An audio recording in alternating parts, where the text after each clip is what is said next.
Welcome to Vetrepreneurial Insights, a podcast of the Office of Veteran Services at St. Joseph's University.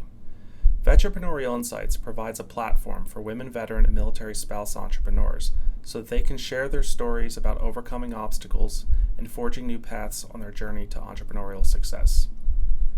Vetrepreneurial Insights is brought to you by the generosity and support of the Pennsylvania Veterans Trust Fund and the Office of Veteran Services at St. Joseph's University.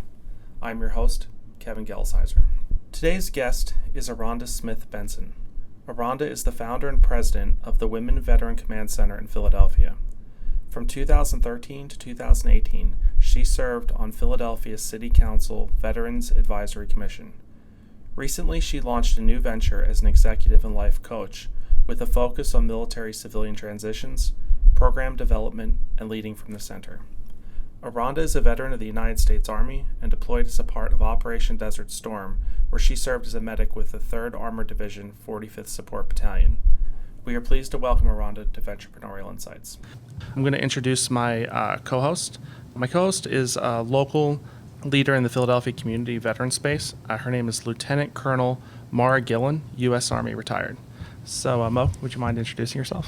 Thanks, Kevin. I appreciate the opportunity to really do this and reach out to some of the women veterans in our community. I don't know that I'm a community leader yet, but I'm delighted that I'm here with Aronda Smith-Benson because when I joined the community in Philadelphia, she was somebody who really was there as a pillar of our community and an advocate for women veterans. And I think, this podcast is important because we are speaking to women veterans and spouses who have a different transition from military service or from their spouse's military service into the business world and particularly into an entrepreneurship role. 27 years in the Army, I got good at that, and then moving into the civilian world, there are challenges, and I think we're here to acknowledge them and see if we can address some of them. Wonderful. Would you mind introducing your friend to us? So I've known Aronda for a couple of years now.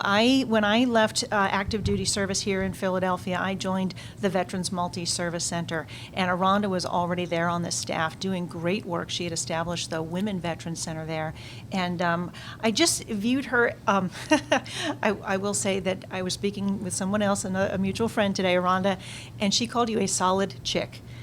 And I thought, that is who Aronda is. She is a solid chick. She is a coach, mentor, and supreme advocate. And I'm just really excited that she's the first interviewee. So welcome, Aronda. Well, glad to be here, and thanks for those kind words, Mo. And such a pleasure being your friend as well, and having you mentor me along the way as well. And I appreciate that over the years. We're actually going to start just at the beginning of transitioning from civilian life to entering the Philadelphia business community and veterans community as women entrepreneurs. If you don't mind, I'll ask both of you, maybe start with Aronda and then go to Mo. Can you talk a little bit about your transition into the greater Philadelphia veterans and business communities? What was it like during your first year of transition? So I guess I'll start by just talking about service and how I ended up enlisting to the Army. So right after high school, I went to college for a year, University of New Orleans. At that time, college just wasn't for me. I found myself doing everything but going to class. So I did a whole lot of partying and partied my way right out of school. So as a result of that, I had pretty strict parenting. I came from a single parent home, raised by my mom. So she said, you have to do something. So you have to find a job or military, but you have to do something. So that something for me was the United States Army. So I joined the Army 3 years. Actually, I joined the Army for 2 years. That was in 1988. So during that time, you can do a 2-year enlistment. So I chose to do a 2-year enlistment. But I was so blessed, I'm just joking, to get deployed. I was deployed during Operation Desert Shield and Storm. So I ended up staying 3 years instead of the 2 years in the military. And then from that, once I returned, and I returned to Louisiana. At that time, I'm from Louisiana, but I've been in the Philadelphia area for, I think, 19 years now. So upon returning back to Louisiana, immediately after ETSing, after my term of service expired, I had some difficulties in terms of employment, had some difficulties in the workplace. I would get on jobs, I would leave jobs, get on jobs, leave jobs. I noticed that wasn't working out for me, so what I did was I started a business. I had a record label in Louisiana, and I did manage some artists and some things around that. And I also promoted concerts, so I did like concert promotion and those sort of things. So that's how I got started in terms of entrepreneurship, because I couldn't hold a steady job. I couldn't hold a steady job. I love your candor. So in the Philadelphia community, as most stated, I started off at the Veterans Multi-Service Center. So I started there as a case manager in the housing department in that organization. Wonderful organization that serves veterans only. So they've been doing a great job since 1980, I believe. So as a result of that, I worked there as a case manager, and I noticed there was a gap in services for women veterans. So I went home, and did some strategic, thinking about how can I, produce something and submit to leadership there, to get them on board, to understand the gap that I had noticed. So I did that and spoke to the leadership, was supported, and then, started the Women's Veterans Center there for that organization. You're reminding me one of the many lessons I take away from the military. I had a couple of great mentors, and one, I had gone sort of very frustrated to his office one day, and I was just so disappointed in what was going on at the top, and he looked at me in the eye and he said, "Mo, you have to remember that it's okay to lead from the bottom." And I took that to heart, and I said, it doesn't matter where you are in the organization, you can still be a leader. And I always, kind of viewed you in that leadership role at the Veterans Multi-Service Center. You weren't the executive director, but you had that entrepreneurial spirit. You saw an opportunity for, really made a business case for services directly for women veterans and rose to that challenge. So there's a lot of women who thank you for that. That has really been a wonderful program at VMC. And I think a lot of that comes with, humility, and taking command, which is one of my mantras that I live by. Take command and start where you are. Start producing where you are. So if you're not in a position of leadership in terms of the hierarchical chart in your organization, you're still a leader. Exactly. And I always explain to civilians that everyone in the military is a leader, even that private E1, because no one knows what's going to happen on the battlefield from day to day.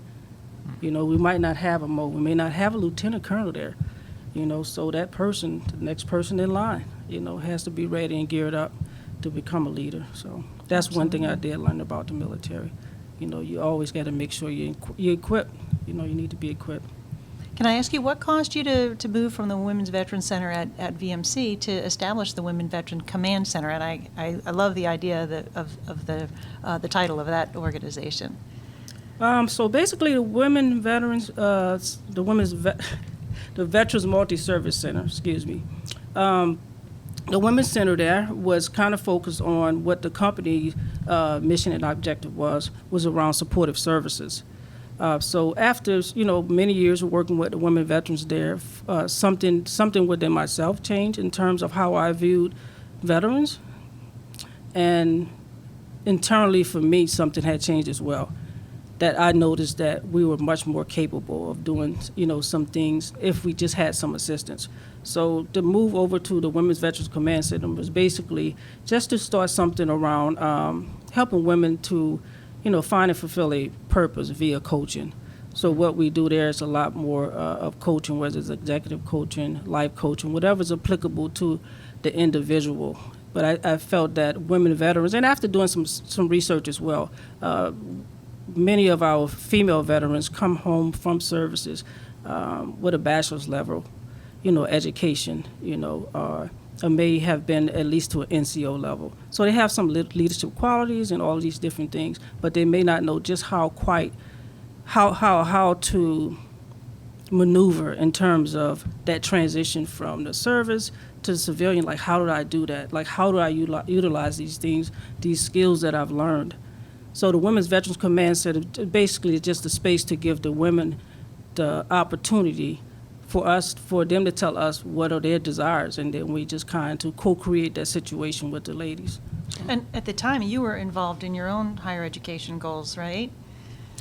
Yeah, so at that time, I was a student in the master's program at University of Penn in Organization Dynamics. Has recently graduated May this year. Awesome program.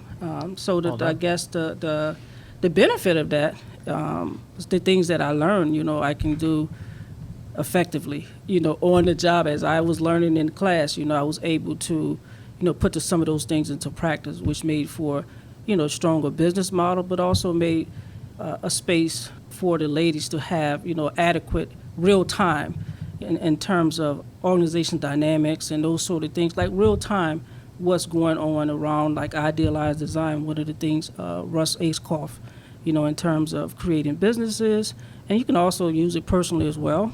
So it's different things like that, system and design thinking. So a lot of the things they were able to get exposed to because I was exposed to them. How many women are you serving at any given time? So right now, I think we have 2,500 maybe ladies registered with the center, but we may service from 10 to 20 a month, because it's a drop-in center, unless we have some type of engagement scheduled. And we haven't done that as of recent because one of the things, again, we try to go back to making sure that all of the stakeholders at the tables, and the stakeholders are the ladies. So we need to make sure that they have a voice in the decisions that we're making in terms of events and what they would like to see, in the center. So would you say that your program is much more of a give and take than traditional veterans programs? The fact that you're more willing to tailor your services to the individual and really listen to their feedback and input instead of saying, well, here's a one-size-fits-all model? That's exactly what it is. Okay. Yeah, and that takes a little bit more time and energy because when you're doing things more personalized, it takes more time to do that. But I guess I don't look at the time, I just kind of look at the results, the outcome. So the outcome is for the lady to be successful. So I don't look at the company outcome to say that I served 3,000 ladies. So I try to look at the outcome for the specific person, so they can succeed and hopefully then each one teach one. Oh, wow. So, Mo, you transitioned to civilian life relatively recently. Could you maybe talk about your last few jobs in the military and then what that transition was like for you when you came out here into the Philadelphia community? I think that I sometimes look at it as almost cheating a little bit because my last couple of jobs in the military, I actually, the very last one was as the head of the ROTC program at Drexel University. And so I always felt like I had straddled, the military and civilian while in that role, and a previous job had been in recruiting in Houston. And so I was always checking my language for military speak and trying to drop the acronyms because I was speaking with civilian people so often, whether it was parents or educators, and I really, really appreciated, I'm sure that you saw this on the Penn campus, but what St. Joseph's is doing here, what I saw at the Drexel campus, what we've seen at Villanova and all the other schools here in the Philadelphia region, this commitment to making sure that their veterans are successful on campus, whether that's veteran students or veteran staff and faculty. I felt that when I was at Drexel, and there was a sort of an ease, if you will, from in my retirement moving into the Philadelphia community that I was already a part of. That said, there were a number of great organizations that helped me make that transition. And so I certainly would encourage all of our veterans in this community to take advantage of the organizations that are out there. If you need the supportive services, the Veterans Multi-Service Center certainly is an asset. If you want some educational opportunities, the Penn Veterans Upward Bound program. I was looking for how to network and found the Greater Philadelphia Veterans Network. And they're just all these great organizations. To use the term, you can't swing a dead cat without finding somebody who's willing to help. And, Aronda, I think, leads that in terms of specific help for women veterans. And just the fact that you call them ladies, they call us ladies. There's that level of respect and commitment to the job that, we're certainly not numbers to you. And I think that's indicative of the entire community, but I really appreciate how you've done it. Well, I'm also really interested in find out, what did you learn about yourselves during the process of that first year out? What is it? Because, obviously you had a wealth of military experience, of leadership, of living abroad, of commanding people. So you thought you probably knew a lot about yourself in the military context, but that first year transitioning out, What were some of the unexpected things that you learned about yourself? I guess for me, I realized I didn't know as much as I thought I did about myself. I had to, I guess one of the things in the military, there's always someone tell you what to do, how to do it.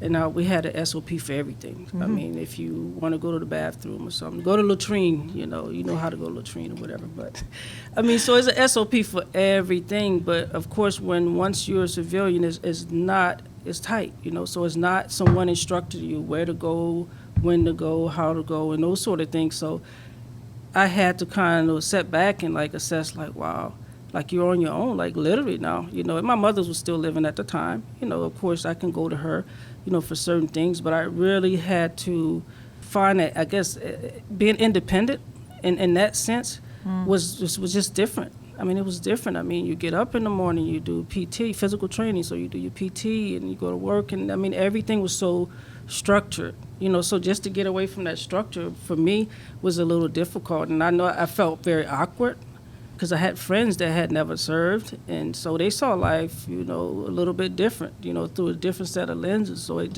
took some time to get myself away from that and to be, more aggressive about what my life would look like, because I realized that, it wasn't no senior officer or it wasn't anyone to tell me what was next, and I found that you had to work just a little bit harder.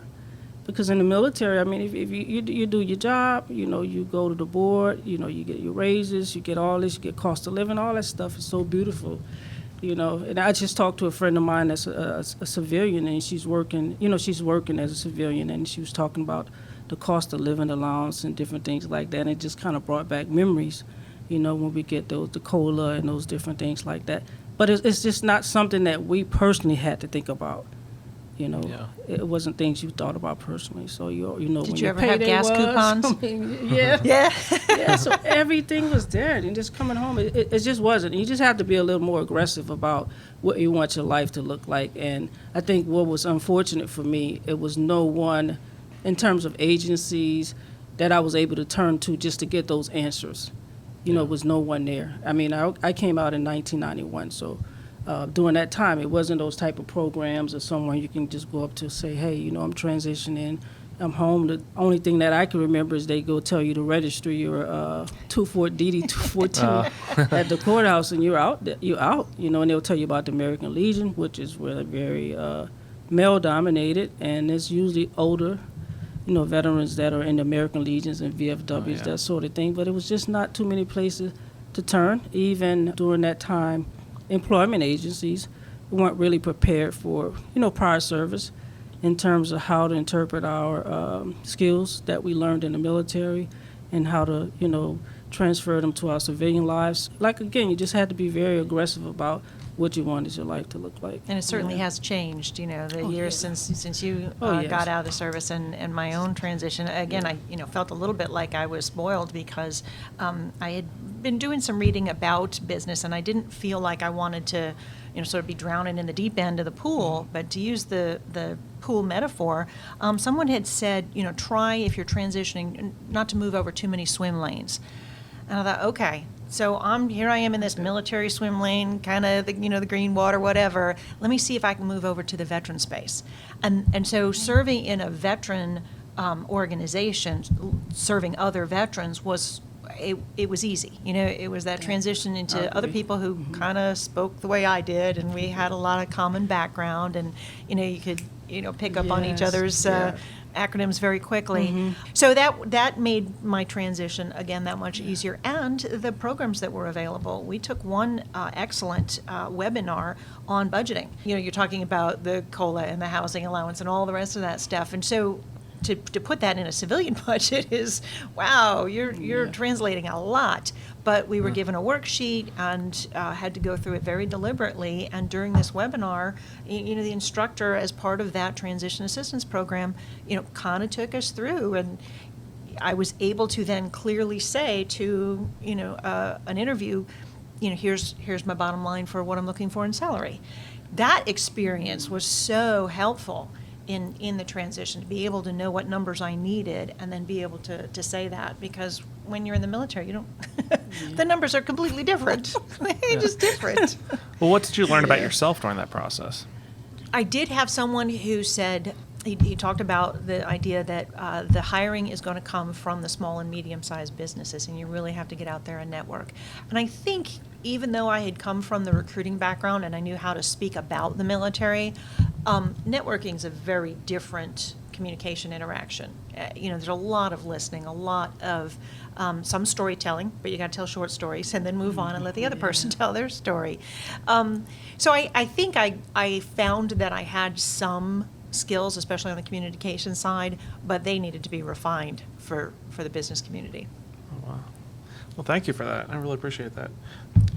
So what do you think are some of the general misconceptions about women veterans and transition back to civilian life? Because I think obviously a lot of people tend to think of transitioning from back to civilian life in broad terms, but specifically for women, what do you think are the general misconceptions, if there are any? I would say that they're only just starting to look at the issues facing women transitioning out of the military. It's been a little while for them to come around to the idea that we face different issues. And there was a recent article in the Military Times saying, why it's a little bit more challenging. And some of it has to do with, women at the board tables in corporate America. What did we just get? There's a woman at each of the boards of the top Fortune 500 companies. There's some statistic recently, but we just got there. Women voices are not at some of the tables in the business community. So here's a woman coming out of the military, and she's already facing the translation issues and the cultural challenges.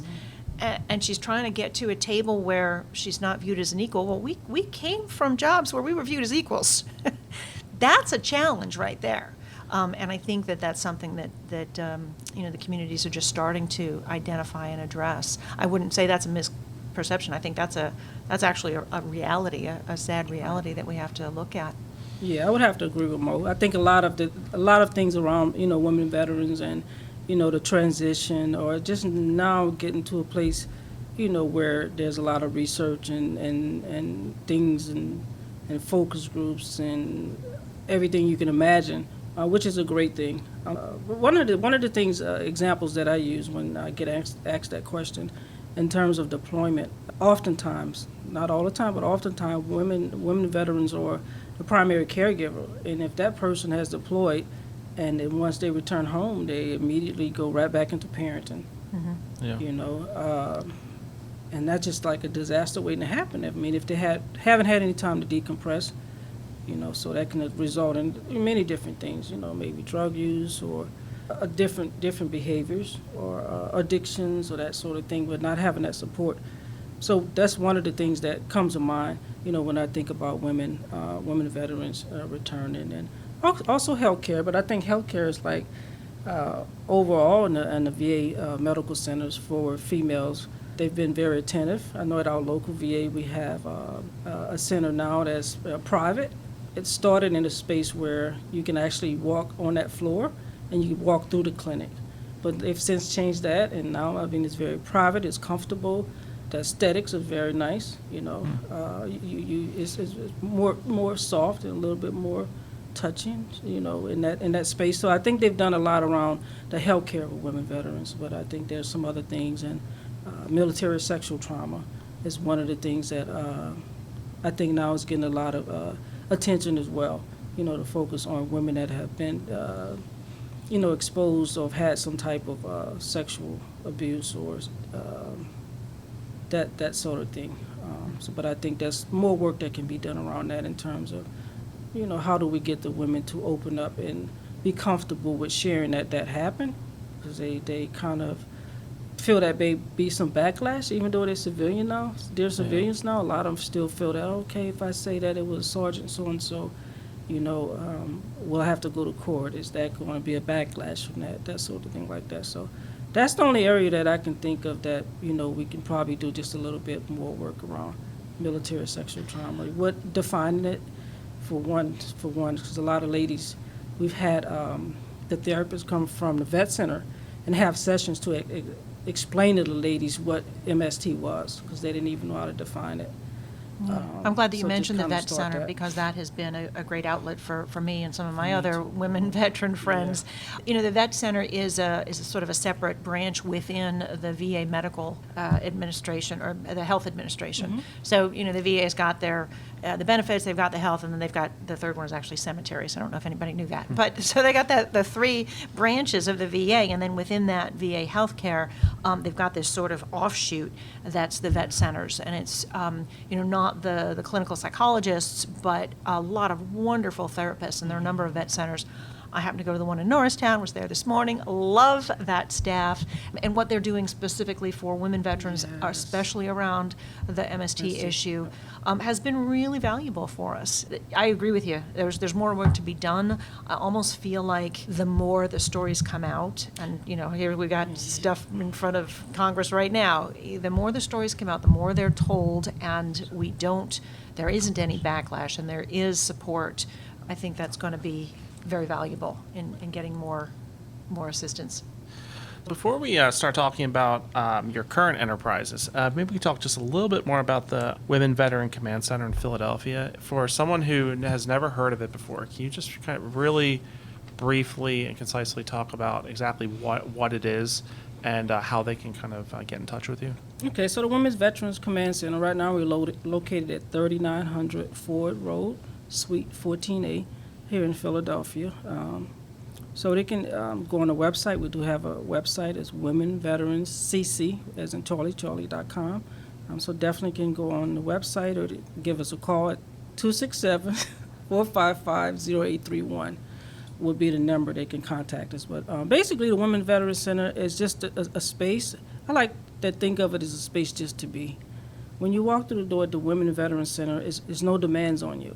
It's no, you have to go through this process. Of course, we do assessment. And from there, we make everything personalized. So it's basically a place you can come and just to be, and to figure out what direction is best for you, not what's best for the person that sits next to you, but what's best for you. So it's one of those type of places that you can come to and feel comfortable without having all the different restraints in terms of how, you know, we can support you. And that's basically because right now we don't have any funding, so we're self-supported. You know, we get donations here and there, and I get volunteers. A lot of the volunteers are veterans. Even some of the career coaches that come in and volunteer their times, they're veterans as well. So we've been blessed in that way. So we're able to have that type of business model to support the ladies. I'm glad that you used the word blessed. I wanted to ask you about your relationship with the Cranaleith Spiritual Center, because that's something that St. Joe's is very much connected to. I can't say enough good things about Cranaleith. I guess when I first went to Cranaleith, prior to becoming a board member, I've been a board member at Cranaleith now for the past 3 years. But prior to that, I mean, I went to the Women Veterans Retreat. And when I tell you, it kind of reminds you of just what I just said about the WVCC. You can go there and just be. When you go to the retreats, it's not any specific agenda. We talk, you don't have to share. The grounds there are beautiful. You won't even believe that you're in Philadelphia. I mean, they're just so beautiful. There's a lot of trees there. There's a pond. It's a gorgeous place. You just kind of hang out and walk around. You can kind of just walk around the space. And the staff there, the ladies, they're wonderful, wonderful group of people. So Cranaleith does awesome work. You know, I always mention to the ladies, if they haven't been, you know, to one of their retreat, please go. You won't regret it. You won't regret going. In fact, you'll want to spend the night. When I get there, I always want to spend the night. I'm like, yo, I have a bed, you know, bed available. But no, we have some things planned, you know, so I don't get any perks as a board member. But one of the things, Mo, a lot of the ladies have been talking about, they actually want to do weekend retreats there. So I brought that up in a board meeting. So we're going to try to see if we can facilitate that at some point, because it's just so lovely and peaceful and serene. Yeah. What are some of the greatest needs that you have right now for your center? That's a good question. Are you looking for more mentors, or? I guess we could always have, you know, more mentors, more coaches, and more staffing, because the folks that we have, you know, they've been committed to us for a while. So I think that would be, you know, some advantageous if we can get some more folks in and basically people that are bringing in more different skill sets, maybe small business owners, your diversity in small business owners that maybe come in and do workshops and mentor the young ladies and things like that. And then funding is always helpful, to do some of these different retreats and things like that. I've always wished that I had money like for folks we have someone right now that wants to do a restaurant, so you have to do the safe serve and that sort of thing, and it's a fee that's associated with that. I had another young lady contact me. She's in construction, so she wants to get a scaffolding certification. Neat. So she reached out, and I think that was like $300 some odd. So the little things like that, just to help them along the way in terms of their vocations. Because we do have the, Veterans Multi-Service Center and other organizations that help with the supportive services side of the veteran. But if we can help them more with their vocational assistance. Great. Well, thank you for that. Now, talk about your most recent venture, Aronda Enterprises, business consultant, executive, and life coaching. Can you tell me a little bit about that? Aronda Enterprises launched maybe a year ago.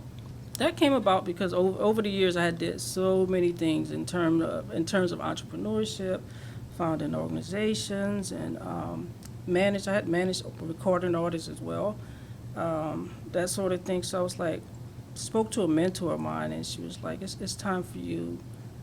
It's time for you to do something for you. And she said all of the expertise and things you've earned over the years. Now you've earned your degree. It's time for you to launch your business, and become a consultant. So, of course, I had to think about that for some time, what that's going to look like and what kind of commitment that is. Entrepreneurship is a huge commitment. It's a commitment you grow to love, but it's nevertheless is a huge commitment. And starting off, it's a small business. A lot of the things you're doing, every role.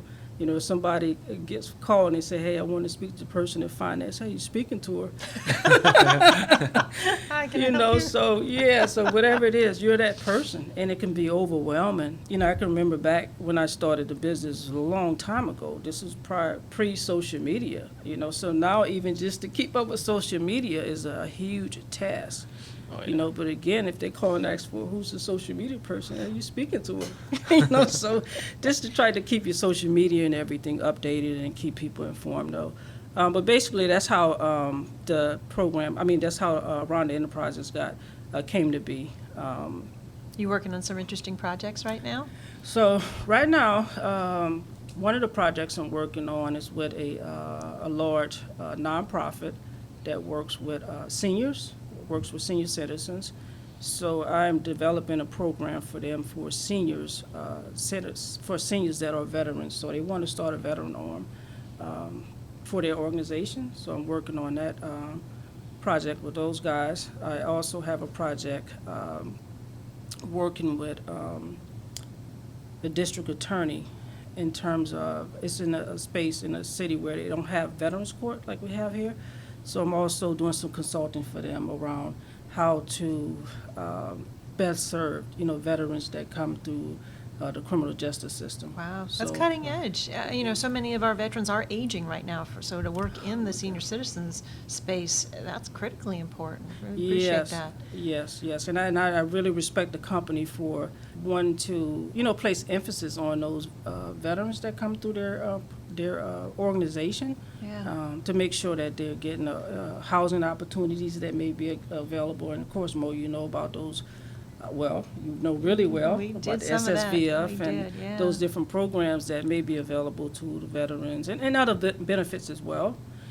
So I really respect the company for taking the time to even want to do something like that, because they're actually doing very well for themselves. So first and foremost, I know that in my website it says business consultant and life and executive coach, but I'm an entrepreneur, just an entrepreneur at heart. So involved in a lot of different endeavors here, even some real estate, working around in some real estate developers and things like that, to develop some programs for veteran spaces.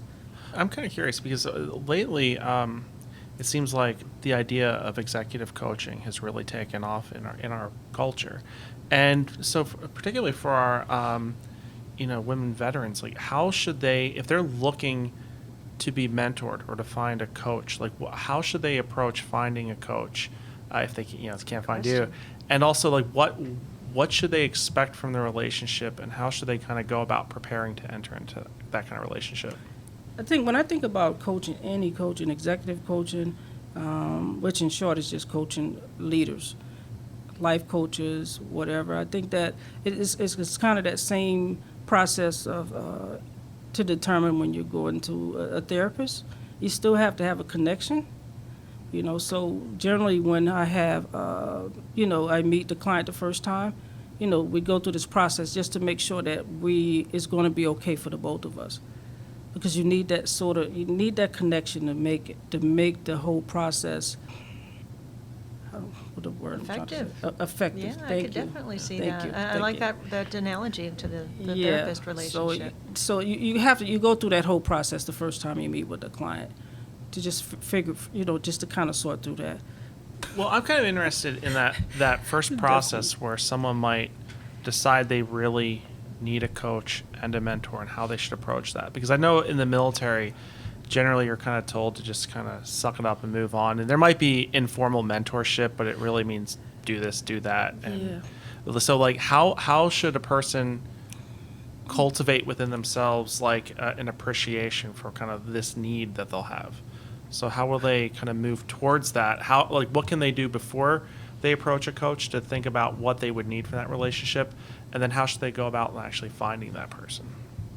Okay, so I think they should have some type of idea what their needs are. Just general, what type of needs. So I think if it's a professional, already in the workplace and they're trying to grow within the organization, or they already in a leadership position, and they, kind of see some rough spots where they can use an executive coach to kind of help them out along the way, in their endeavors in the organization, then I guess that would be the executive coach. Life coaching is a little different, so that kind of encompasses so many different things. But I think prior to just going to hire a coach or, I would suggest maybe starting with a mentor, but even with mentoring, I mean, you still have to have that connection with someone, to have that to be effective, and another thing that is not spoken about a lot, is having what they call now a sponsor, which is a little bit different than a mentor. So that sponsor is someone that's not going to only, mentor you, but they're going to also make sure that you're available for opportunities. They're going to introduce you to opportunities. For example, Mo would take me to the table at a meeting to enhance my understanding and then to open up my network. So it wouldn't be just like me calling Mo and have a conversation. Hey, I had this situation go on. And in terms of mentoring, but in sponsorship, it's just a little bit different. The person really takes you under their wings and open you up to opportunities. So I guess you would just have to be informed about where you are and what your needs are, before moving forward. But I think the best place to start probably is with a mentor, and they probably can give you a little bit more advice on what direction you may need to go in, and definitely do your research.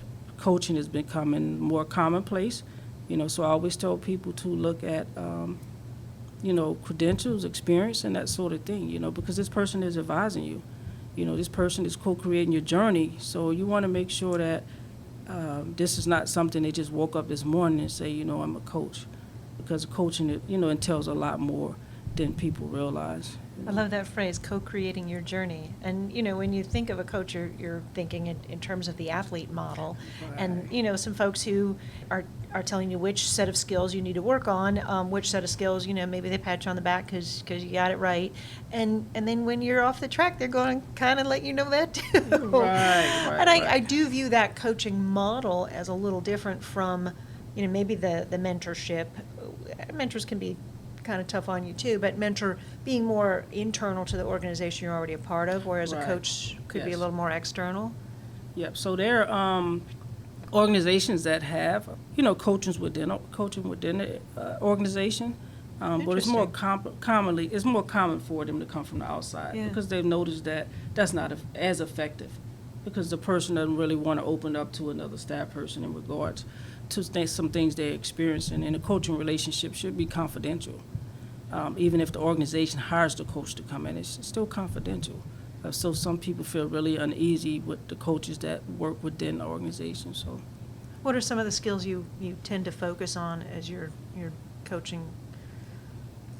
I think one of the main things that I focus on a lot more is goals. Goals, really setting realistic goals, because a lot of the processes are not really thought out. A person may have an idea and a concept, but they haven't really thought about how much time it's going to take. Am I really equipped for this? How it's going to affect me mentally, spiritually, financially, time commitment. So I focus a lot on goals and really setting realistic goals for yourself. And then we just do them in increments, so the person is not overwhelmed. But I think they'll find much more success, if they would sit down and kind of write your goals down and kind of, assess them, look at them daily. We hear that a lot, but it does work. It does work, and it does work when you write it. And when you have a write coach them who can down. hold you to them. And someone you're going to meet with and ask you, did you actually get that done during this period of time?